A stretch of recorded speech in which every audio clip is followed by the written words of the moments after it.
Hello, Trailblazers, and welcome to another edition of Entrepreneur Journey. And today, my guest is Frank Ammons, and he is a serial entrepreneur, husband, and father. And we're going to talk a little bit about his businesses here in a minute. But first, let's do some getting to know you questions. First of all, tell us a little bit about yourself and your business and things like that, Frank. Well, Doug, first of all, thanks for letting me come on and share and speak with you. I've been excited about doing this ever since we first talked. So, it's a pleasure to be able to be on here and talk to you about this. A little bit about me. I'm in the sunny state of Florida in what they call Lakeland, which is right between Orlando and Tampa. Right between Orlando and Tampa. If I go to Orlando, it's an hour. If I go to Tampa, it's an hour. And so I'm in the actual central Florida area. And so, me and my wife, we have 4 kids here in our house. Just had a new baby. She is a week old as of yesterday. Her name is Ada. And so we've had a very eventful year this year, and we are grateful to be able to, talk about it and share and hopefully help some people along the way. Nice. I'll ask you about that in a minute, but let's get into some getting to know you questions. So, favorite thing about living in Florida?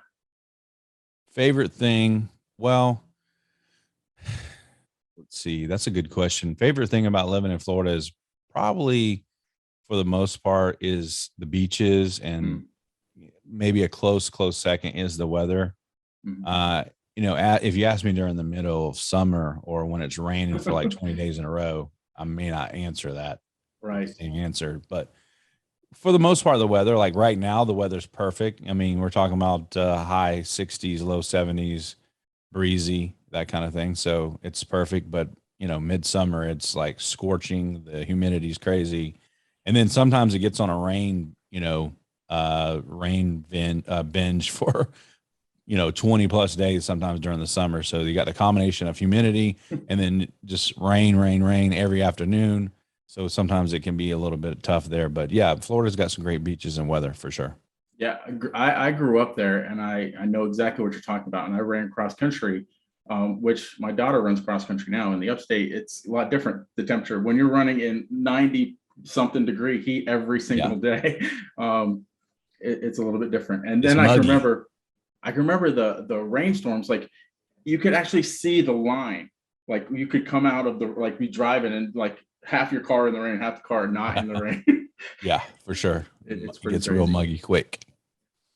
So I saw a video. I know you're a Tampa Bay Buccaneers fan, and I saw a video on your profile where you were at a Buccaneers game, and I thought I saw you were on field level, like behind the benches. Can you talk about how that came about? Yeah, I've been a Buck fan since I was born, basically because my mom, one of the first onesies she put me in was the creamsicle orange. Oh, and the awful orange color that the Bucks used to have. Thank God they don't have anymore. And now everybody wants them to go back to do the throwbacks, which is kind of cool, but it's like, once in a lifetime kind of thing. But I've been a Bucks fan. And if you are a true Bucks fan, the heartbreak we've been through the terror years of ups and downs. And now we get to live a little bit more of a lavish life, winning the Super Bowl last year, getting Tom Brady. And I want to tell you an interesting story. Talk about business and investing. I have been a season ticket holder on and off. I'm like a bipolar season ticket holder. And I bought in the dip. Okay. I'm just going to say that. I bought in the dip. I bought anticipating, which every Buck fan is anticipating every year, they're going to be better, especially when we sucked for so many years. But I bought anticipating that we would possibly be better the next year. So February of 2020, I had not renewed my season tickets for the last year. So I just, tired of going to the games and seeing them lose. So I said, I'm just, I'm thinking about it, renewing my season tickets. And if I can get it for a good deal, and I'm actually going to add 2 more seats because I think we're going to get a quarterback. I think we're going to be better next year. I didn't think we were necessarily going to get Tom Brady, but I thought we were going to get some quarterback and be better to some degree. And so I'm like, hey, this is probably going to be a good year to get season tickets, especially at a cheap price. So I actually bought 4 season ticket spots or seats which are like on the 35-yard line, 11 rows up. Okay. Wow.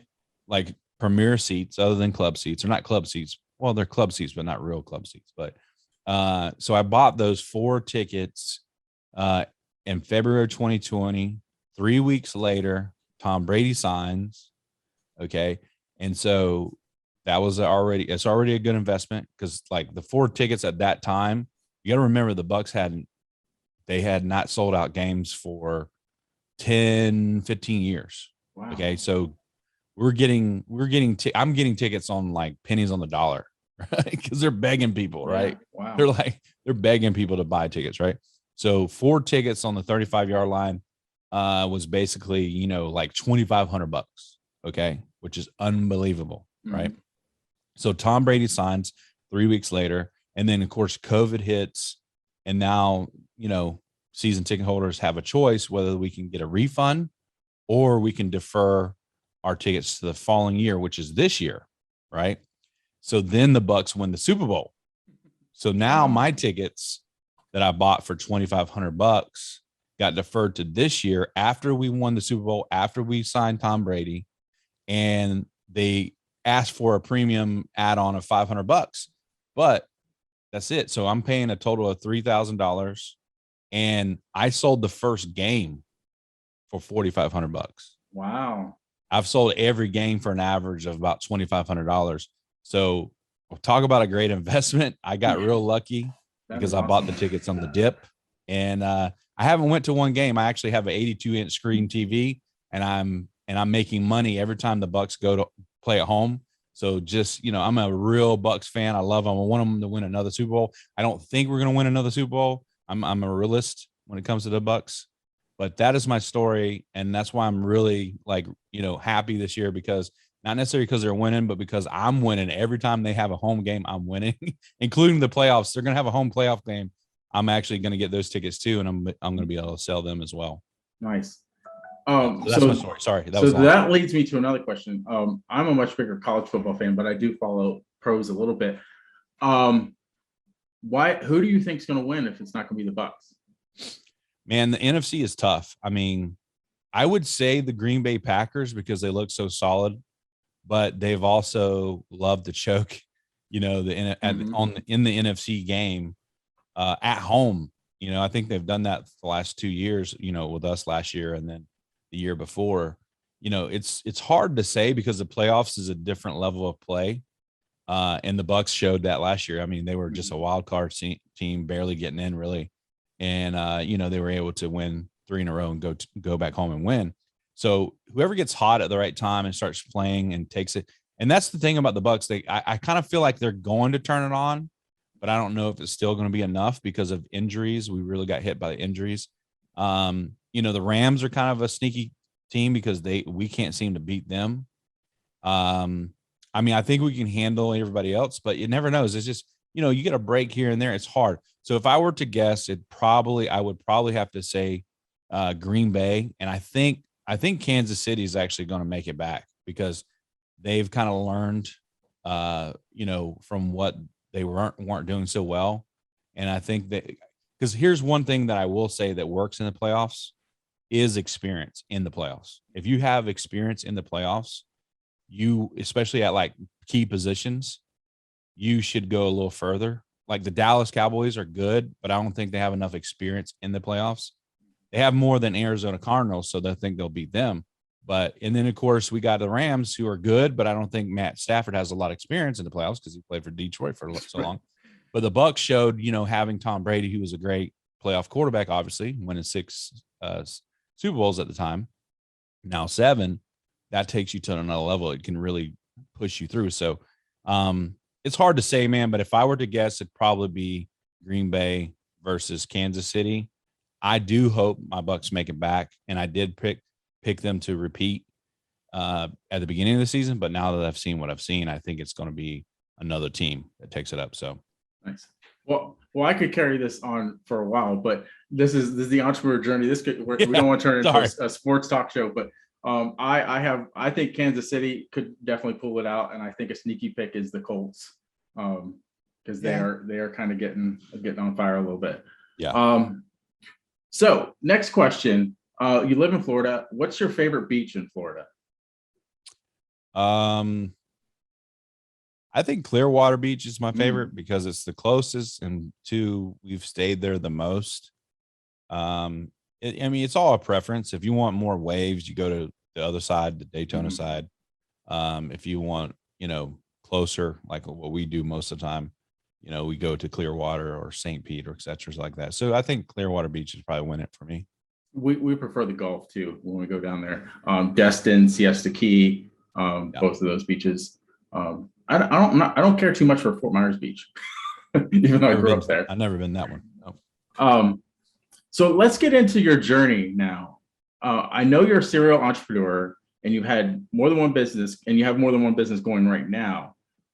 What was your first foray into entrepreneurship? And is that a business you still have?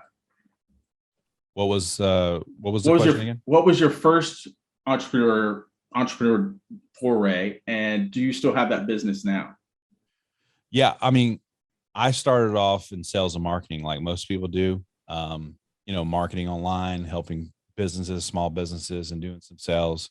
I got into car flipping. I had a junk car removal business for a while, and really learned a lot about running a business and how to scale a business in that. And I created a system with that to help me actually scale that up. So that was good. I learned a lot of negotiation skills during that time as well, both buying cars and selling them, and managing people and things like that. So I did that, but mainly what I've done has been in the sales and marketing arena. I did get fortunate enough to be introduced to solar power, and using some of my skills in marketing, I was one of the first to open up a solar company in Florida after they changed the laws in 2016, and created a company, a solar company, and was one of the fastest growing solar companies in Florida. And we were able to do almost 20 million in sales in like the first 2 years, and sold that company, and actually opened up another company. And we still have that company, but we've kind of made some transitions and shifted a little bit, but we're still in the solar industry. We have made some decisions based on some life circumstances that, we want to do some of the things that actually give us more freedom. And so the money's, obviously the fuel to most things and what we need to, be able to pay bills and take care of things, but it's not the most important thing to us. It's more about freedom and family and memories. And so, we've made some transitions with that, but yeah, I've had a lot of success in marketing and sales. The reason why these solar companies really took off for me personally is because I had the skill to be able to get clients and get recruits and be able to build systems and, be able to advertise and get customers pretty quickly, pretty efficiently. So these are the things that I've always kind of put myself in the middle of, as marketing and sales, et cetera. So yeah, that's kind of where I was. And so, yeah, I still have those businesses in some version or two, but not the same as when I first started, of course. Yeah. Without marketing and sales, you really don't have a business. You either need to have someone doing the marketing and sales for you, or you need to be good at it. That's for sure. You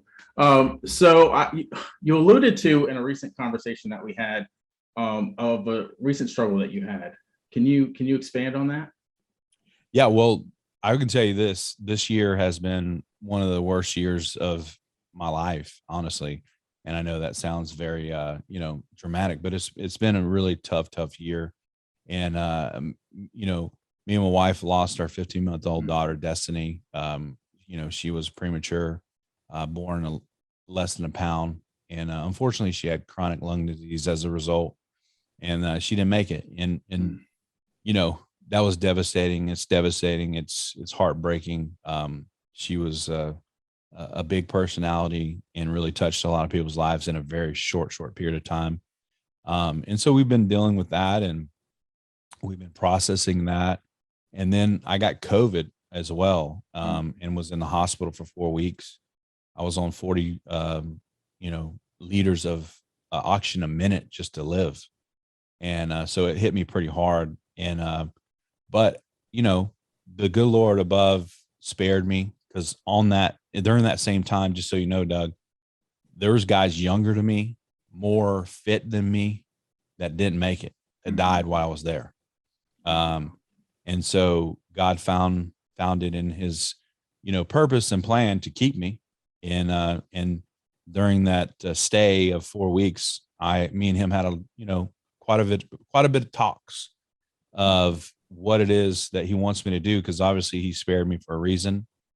And so, just figuring that out. And that's really where a lot of changes and transitions started for me, as far as how I want to do business and how I want to make money and what I want to do with my life. I mean, I've been successful. I've been, I've failed, but at the same time, I certainly, really hadn't really grabbed a hold of, the true purpose of what I need to do.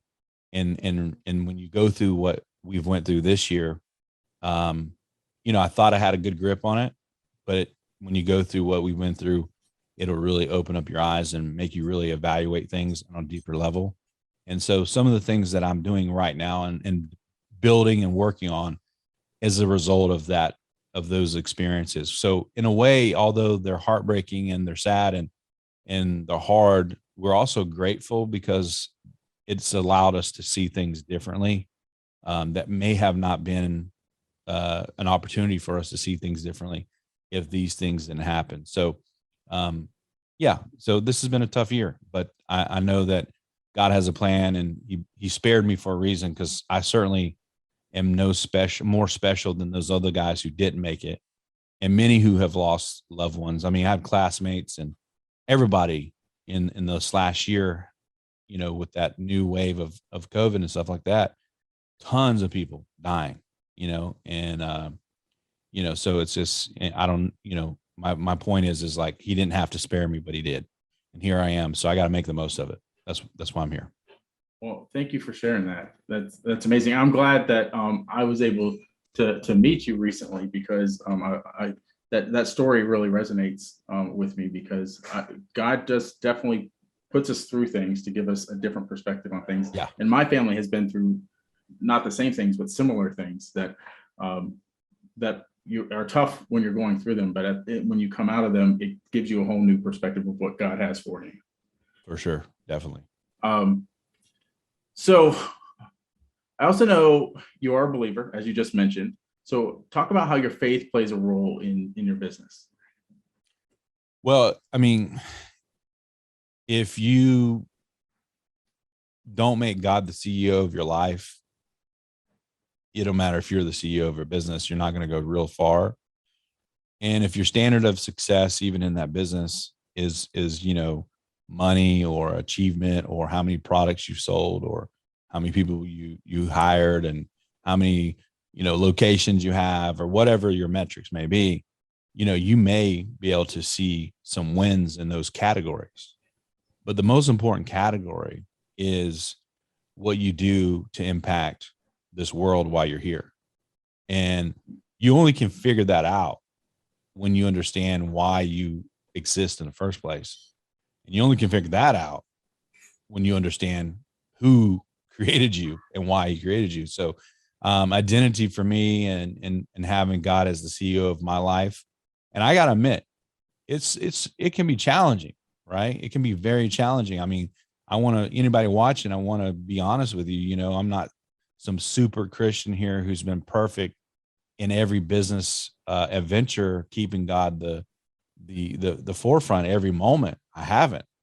But I also didn't want to be one of these quote unquote Christian businesses or business owners who just had, the fish, symbol on their car or on their logo or their advertisement, just to, appeal to a certain group of people. I didn't want to be that, contradiction or hypocritical kind of business.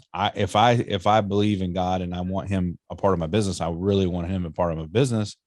And, sometimes, as humans in our errors, we forget about that. We let distractions take us over. So, I mean, it's essential. I think one of the things that really helped me is Proverbs chapter 3.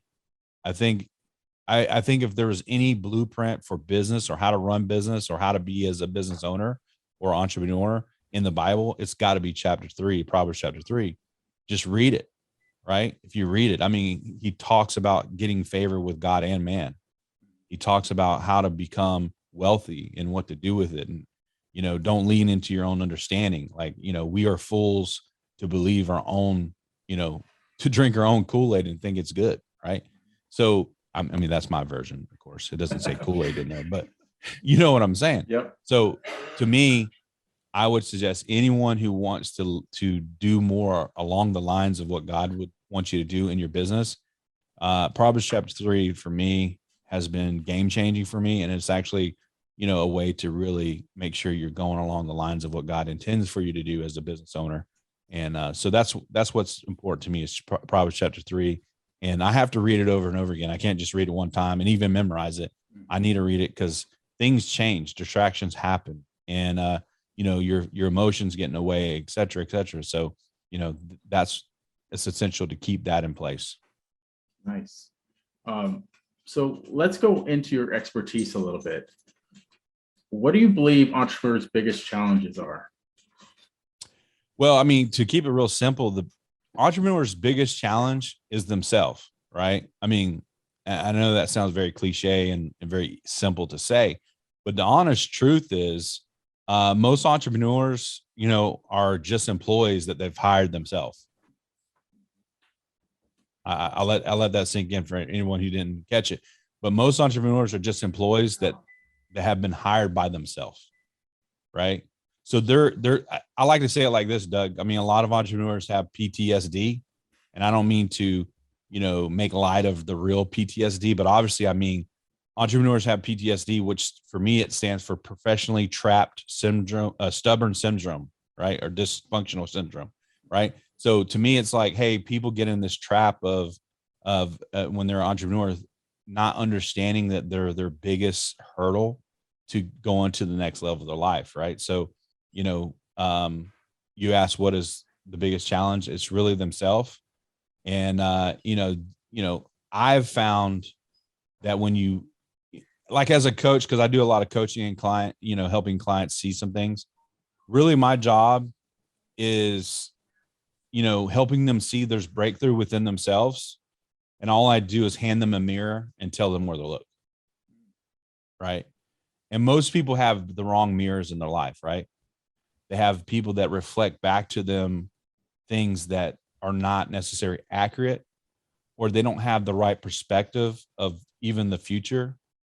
And then so they can't encourage them, like your family, a lot of people's family, if you read a lot of books and like bios and things like that, a lot of people's own family were not very supportive, because the reason why is because they don't have the ability to see things the way that the person who's trying to achieve the things they're trying to achieve sees them or potentially sees them. And so when you try to get encouragement from people who love you, and then they look at you like, you're crazy, go get a job, right? I know somebody's been told that before, right? You're going to start a business? What are you talking about? Go get a job. You want to be entrepreneur? Like, stop trying to kid yourself. The honest truth is that's what my family told me many times. Go get a job. Stop trying to act like, you're going to own a business, right? And it was hard because I didn't have a lot of evidence showing that what I believed was true. But, once I found some people in my life to help me see what I really needed to see, that mirror, the right mirror, it was able to help me actually have some breakthrough in that. So I would say yourself is the biggest challenge. The funny thing about that is the people telling you not to be an entrepreneur are not entrepreneurs. Yeah, for sure. I'm sure if you talk to any entrepreneur and you say you want to be an entrepreneur, sure, but here's what you got to do, right? It's just crazy. And one thing I could add to that, if you're an entrepreneur and you have a spouse that totally supports you and trusts what you're doing, that is a blessing. It is a game changer. Yeah. Because you're going to come up with some wild ideas and she's got to be like, okay. Yeah. Yeah. But just because she trusts you and has faith in you. I can attest. If you're married to me, you're going to get thousands of ideas a day. Okay. So, say an extra prayer for my wife, Mary. Not only does she have to deal with me and my dirty socks, but she also has to deal with me and all my crazy ideas. And, so I know that can be a lot for her for sure. It's just a true blessing to have a great spouse like that. So what was a breakthrough for you as an entrepreneur? Really, I'm going to make it simple for people to understand. I think it's really a breakthrough for a lot of entrepreneurs. Really, when I'm about to mention. So brace yourself now. But really, the honest truth is, I believe the ultimate breakthrough for entrepreneurs is when they realize they have to shift from being a professional to an expert. When they realize they have to shift from being a professional to an expert, that's when they'll really start to see breakthrough in their entrepreneur journey. And I know that's the name of the show, but that's the truth. Mm-hmm. And you could probably guess this, Doug. You're a smart guy. The number one reason why people don't position themselves as an expert is because they don't believe they're an expert. That's right. Mm-hmm. Sometimes we try to think things, and the honest truth is it's a simple problem, right? The problem is that people don't believe that they are experts, so therefore they don't act like an expert. But the breakthrough comes when you realize you are an expert. And so I tell people all the time, to position yourself as an expert is as simple as, like deciding to brush your teeth in the morning, right? And you're like, what? And that's contrary to a lot of popular belief, because you think experts have to have like longevity and, a big resume and a nice fancy diploma, and all those things can obviously establish you as an expert, but they're not always necessary to be an expert, right? And so I tell people all the time, it's easy to become an expert. It takes some work though to establish yourself as an expert. So it's a little bit of difference, but yeah, ultimately breakthrough happens for me when I realized that I got the goods. And I don't mean that in a cocky way. I mean that in when I realized that God has put the goods inside of me already to be awesome and to do awesome things for his purposes. Then that allowed me to start positioning and posturing myself as an expert versus just a professional. And there is a big difference. Mm-hmm. Yeah, thanks for that. What qualifies someone as an expert? Really, it depends on the arena they're in, but really the main ingredients, or the most simple way to realize you're an expert, is when you decide to become one, right? Because an expert is going to be like a tenacious learner, right? And the thing about learning is, what's your purpose of learning is key to becoming an expert, right? And I believe an expert's main purpose of learning is to be a teacher, right? So most people would say, hey, the key to becoming an expert is to be a great teacher. But I would say the key to becoming a great teacher is becoming a great student. I'll even reference something from the Bible here, not just because this is two Christians talking here, but it's true. We see Peter become what I'm going to call an expert disciple not until after Christ leaves the scene, right? Mm-hmm. Why is that? In my opinion, it's because it's the same reason why a lot of us don't become experts until we realize we can't graduate from being a student or a professional to an expert until we have decided what we have been taught, what we have learned and experienced is ready to be tested, tried, and then tried again, absent from the teacher. Mm. So you if you stay in the classroom, so learning is important. It is. I just covered that. But if you stay in the classroom, you never really transition to an expert. So Peter does his best work, if you will, after Jesus leaves the scene. And Peter was the same. I mean, come on, man. I mean, Peter is the cussing, switchblade carrying preacher. Yep. Which, by the way, if you find one of those, that's probably the church I'm at. This is the guy that cut off ears and rebuked and denied Christ 3 times. This is the guy who, he was a little bit of a wackadoo, right? But this is the same guy on the other side of Christ going back to heaven that is basically ushering in the new church. And I think it's really because when you read the scriptures and you see the transition, he understood now it's time to put what I've been taught and put it in position. And of course, with the Holy Spirit guiding him and doing those things with him. But, you see him going to the temple every day, right? And on his way to the temple, to and from, is when miracles happen. I mean, the Bible describes even his shadow. He was so anointed that his shadow was able to see people healed. I mean, what is that? What is that from? Is that the same Peter? Come on, is that the same Peter who's cutting guys' ears off? Right. And, I mean, listen, man, Jesus called him Satan. If pastors start calling Christians Satan because they're acting like him, they're going to leave the church and they're going to have articles and news reports about him. Mm-hmm. But Peter was able to overcome that criticism of his teacher and not be offended, because he was like, man, I know I was wrong, so I got to get back in good standing with him. And that's when Jesus looked at him, on the beach of Galilee and said, hey, feed my sheep. Because he was positioning him, getting him ready, because he knew he was leaving. So my point to you is, like, I could go on and on about that. I'm sorry I'm being long, but no, Peter transitioned from just being a student and a quote unquote professional disciple to an expert disciple. I mean, we would consider him an expert in that field, because he wasn't just among them. Because if you understand, what's the difference between a professional and expert? A professional belongs to something. An expert is something, right? And so Peter was the leader. He was the leader of that. So, I mean, that's the difference. I mean, and Peter didn't stop his education either, by the way. He kept going to the temple. He kept praying.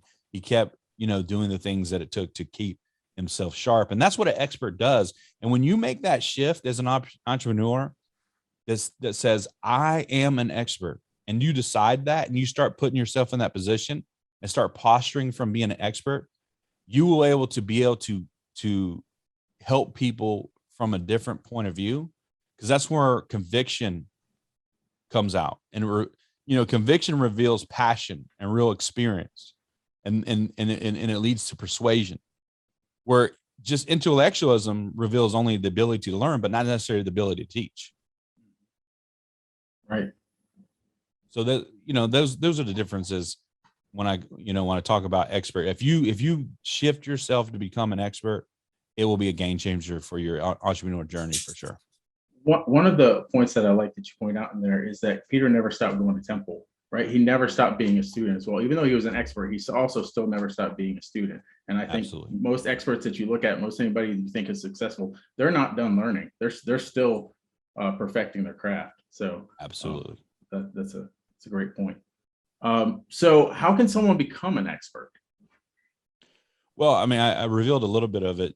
First, they have to decide they are one. Okay.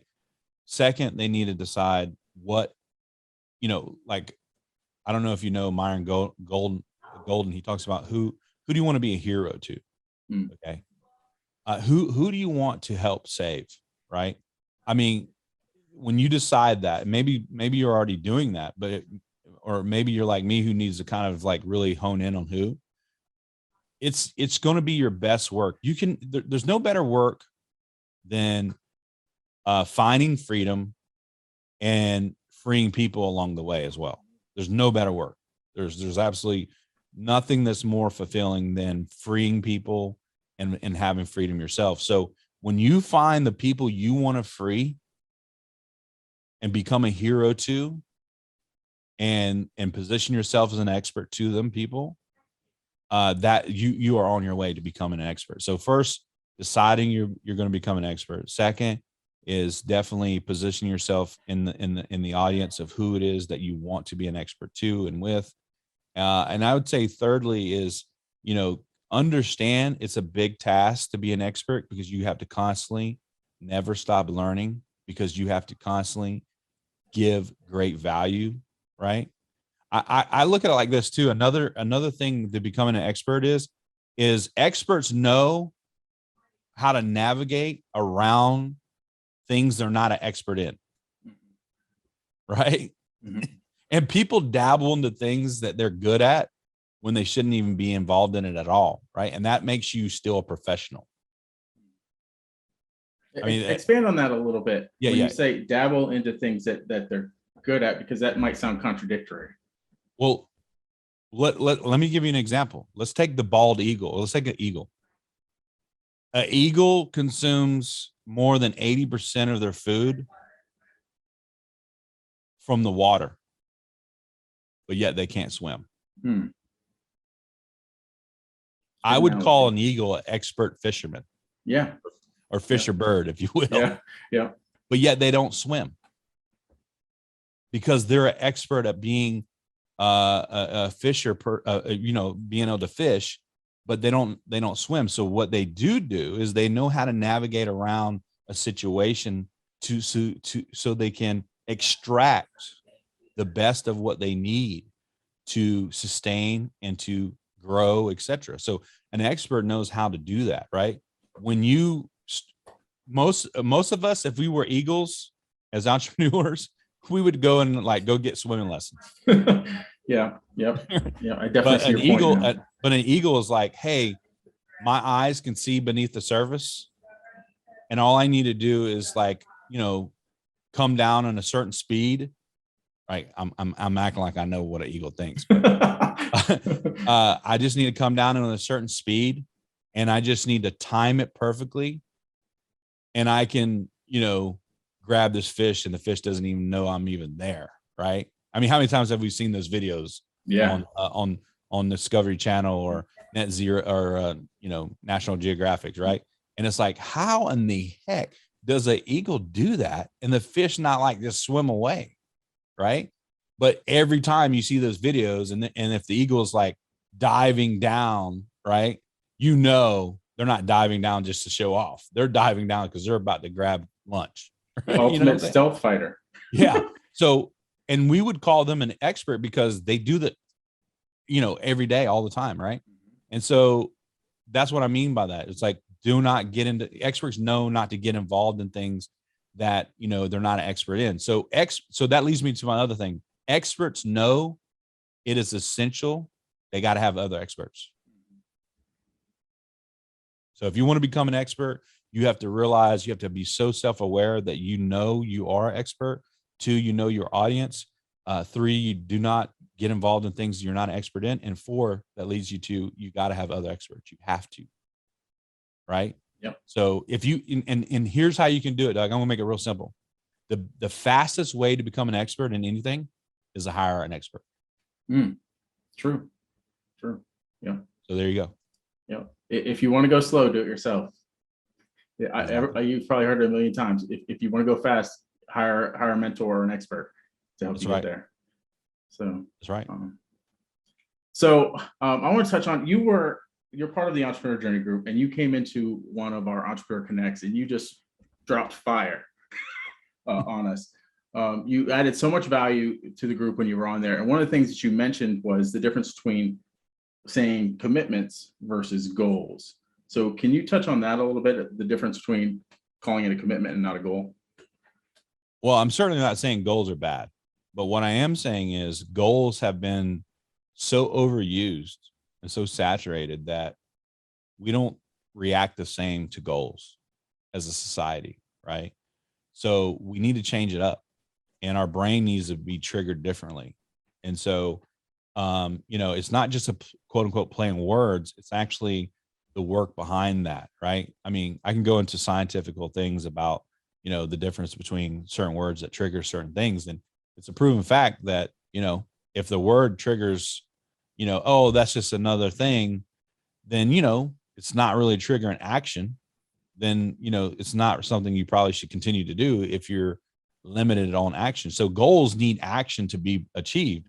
So I said to myself, well, what's going to actually help us achieve those goals? Because, those goals are great, but they're really just wishful thinking. Most goals are just really wishful thinking. You don't need to focus on the end result as much as you need to focus on the actions to get to the end result. And people can dream up goals. I think we have a great society of dreamers, but not everybody wakes up and actually does the dream. Right. So we need to find a way to do that. So what I did is I I've worked with some people and really just changed it up. I said, do not set goals, create commitments, right? Commitments, the word alone triggers something different, right? First of all, the word says it's like you need to do something and it's more of a have to than a, want to, right? Second of all, commitments actually are more detailed towards action versus what you want to land on or where you want to go with it, right?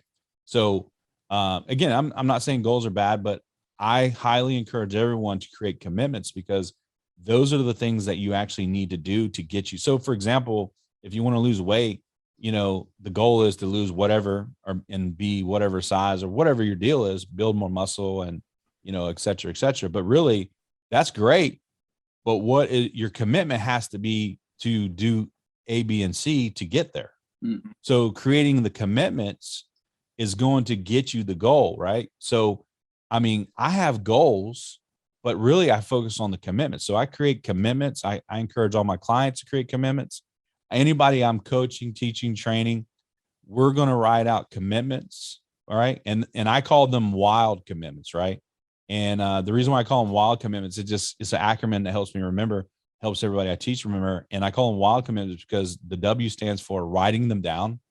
And I'm sure as well as many, they know psychologically when you write stuff down, you're more, apt to do it, right? So writing it down.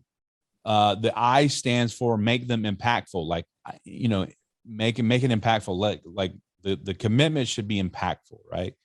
The L stands for, long or lasting, if you will. So not just, for 1 day, 2 days, or, not short, but long and lasting. And then the D stands for daily, right? I don't think most things can be really accomplished unless you're doing it on a daily basis. There's some exceptions, of course, but wild commitments is what I call them. Create commitments versus setting goals. And I think that really helps people actually achieve more. And that's really what it's about. Goals really have been watered down, right? And so this time of year, especially, we're coming up to the new year where everybody's talking about, what's your goals? What's your goals? What's your goals? What's your goals? What's your goals? And you'll hear that 1,000 times. You'll see that 1,000 times. And really, if setting goals was all we needed to do, a lot of us would be a lot further in life and have a lot more things. But really what we need to do is create commitments and follow through on those commitments. Yep. It gives you the steps to be consistent in something that will reach your goal. Yes. Because it's really it's what matters most in what you're like, just like you're saying, is what you do on a daily basis that's going to get you to your end result. Exactly. So, that is super cool. I want to touch base a minute back on something that you said earlier, because it got my mind going about experts and a lot of people that you see that are successful, because a lot of people think those are the experts. They were experts before they were super successful, right? They use that expertise to become successful. So don't think that you have to be successful before you're an expert, right? Would you agree with that? Yeah. I guess we can get into the definition of success because, one of the biggest, like I said, the number one reason why people don't position themselves as experts because they don't believe they are. And you probably could guess this, Doug, because you work with a lot of people. But my point is, like, countless times I get on calls, like the initial calls, and I'll ask them this question. Someone who's been doing something for 10 years, right? You would initially think they think themselves somewhat of an expert to some degree, right? But you wouldn't believe how many people don't believe they're an expert. And in my opinion, I don't think longevity is the only criteria to expertise, right? Look at the rate of failure when it comes to starting a business, right? What is the failure rate after a year, 2 years? I can't remember exactly when it is, but it's fairly short, right? So in my opinion, if you've been in business more than a year or two, you're already an expert. And here's why, because you are able to outlast most people. Yep. So you're an expert in at least having a business. I was on the phone with a girl the other day and she's been in a certain industry for 20 plus years. I actually went to school with her. So ever since we graduated school, she's been doing the same thing over and over again. And I literally was assuming she would be like, yeah, I'm good at what I do. I'm the best there is. I'm an expert. Nope. She doesn't think that. And And here she's been doing the same business for 20 years. And obviously, if she wasn't making money, she wouldn't keep doing it. And she's doing it at a level where it's successful. And people actually, so then the next question is, have you ever had people ask you how to do what you do? And she's like, all the time. So people think you're an expert, but you don't think you're an expert, right? So really, I mean, going back to kind of the qualification is a lot of expertise is perception. Mm-hmm. And I don't mean I'm not saying lie to people and fake it or whatever. But what I am saying is, let me put it like this: staying a professional is more fake it till you make it than switching and transitioning and becoming an expert. Deciding to become an expert actually is more along the lines of your design and your purpose than it is staying a professional. Yeah. You're actually faking it till you make it more as staying as a professional than you are when you, I mean, so become an expert. Decide to become an expert today, because you're closer to doing what you're actually wanting to do and have freedom and make impact than you will when you stay just a professional. And not only, if I could touch on that too, is the mindset shift, right? When you think of yourself as a professional, you're only going to go so far as a professional in your mind. As an expert, when you shift that mindset, it propels you much further. Like Right. your drive and your ambition becomes totally different than when you're professional. Because not to toot the horn on commitments, but the commitment is much different. Mm-hmm. And the criteria and the quote unquote pressure you put on yourself to maintain yourself and present yourself as an expert actually makes you more likely to be an expert. And so, I try to help a lot of, my clients actually make that shift from being a professional to an expert. Like I've worked with a guy who's been doing real estate for a long time. And, the biggest deal was for him is he wanted to do certain things on a bigger scale. Well, when you look at his portfolio based on his numbers, you'd be like, dang, he's an expert. And he is, but he acted more like a landlord than he did a real estate investor expert. Okay. And it was small things, right? It was like wear a jacket to a meeting versus stop looking like, your old landlord guy trying to, see who's going to pay rent on time. Right. And that shift helps him now. And I wasn't going in there telling him real estate strategy. I was telling him how to dress. Right. Right. So Yeah. it's like believing you're an expert and posturing yourself as an expert changes the game. Right. I know that sounds so simple, but it is. When you start believing and acting like an expert, you are becoming an expert in that field. And and let me put it like this. And I hate to be very, trendy with this, but when you switch from being a professional to an expert, you're switching on a money magnet. You're turning that machine on, right? Yep. And no, I'm not saying get rich quick overnight deal. I'm talking about now people are attracted to you. They come to you, the law of attraction, all those things that people talk about. People are like, man, I need what you have. And now you're in a situation where you actually want to give it to me. So that's what I try to do with people is like, hey, make that switch. And then it turns on the switch of being a money magnet as well. Man, we could go on and on with this because it's such a good topic and so much value. One of the last things that I'm going to just kind of expand on what you're saying is the professional provides a service, right? Where I feel like an expert provides a solution. Yes. So I'm gonna have to steal that, Doug. I'm sorry. Hold on one second. Write it down. Because that's so good. I mean, you're basically saying that too. I just want the audience to get that. Yeah. Because it's so key. If you want to continue to be professional and provide a service, do that. But if you want to make more money, become an expert and provide a solution. Right. I mean, if you want to make impact, if your only priority is to make money, I'll say it like this, and this is where some of the things that I've, like for example, when I teach people, courses alone create sales, coaching alone creates clients, but when you combine both of them as an expert, it creates change. Great. Because courses, how you know this probably, you probably know this, Doug. how many people actually buy courses that never use them? Oh my gosh. I would say the larger percentage, not Yes. it's more than 50%. And so then can you guess why people don't charge enough for certain expertise or courses? It's because they don't believe they're an expert. Right. But what will make someone actually open the course and do it? The guidance of an expert. Charging way more. Oh yeah, charging way more. Yeah. Yeah, So that's true. Yeah, the commitment. Yes. If you, the reason why people don't charge enough for their stuff, their own IP, is because they don't believe in their stuff enough. And I know people don't like to hear that because that's like a shots fired, but it is. I'm here to try to shake you up so you can actually wake up and realize you need to charge more, not because, and you're like, well, I'm not going to get as many clients. Good. You're going to get the right clients now. Yep. The right clients are the ones, because how good is a course or a training if they never open it and actually get impacted? Right. So you're just creating sales, right?